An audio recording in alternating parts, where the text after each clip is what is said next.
这个画面，唔知人嘛想讲是规个拢远下去，这是台南的官店出产的菱角，顶港有名声，下港有出名。今年所发生产量一日减真济情形，原来就是因为大雨落袂停，引起第一期、第二期开花期无多食粉，菱角发袂出来，大家就嗨惨。讲到过去正常一工会当采收100斤到120斤，即马含10斤都无，敢若便当钱都无够付，根本唔敢请工人。菱角发袂出来，这嘛是30多年来头一届。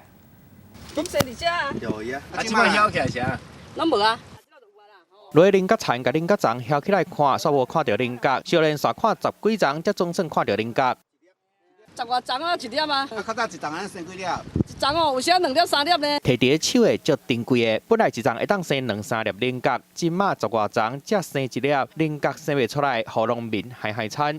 当未生，当雨水也落太济啦，会拢一寡花吼，迄花拢拍了了。种菱角种30多年，头一届拄到失收的情形，拢是因为受到天气的影响，雨落袂停，开花期拄到大雨，无法度让花，互菱角生袂出来，产量减真济，含请人的工钱嘛无够。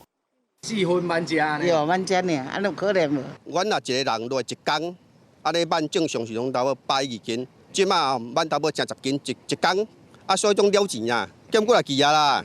这上基本这两水花鱼啊，拍2水花鱼啊。普通菱角一年超有5期，今年前2期拢互大雨拍歹，影响产量。天气无正常，互看天食饭的农民生活愈来愈歹过。有名的菱角产区菱角种袂出来，敢若希望政府会当按照天灾损失，甲因补助。记者综合报道。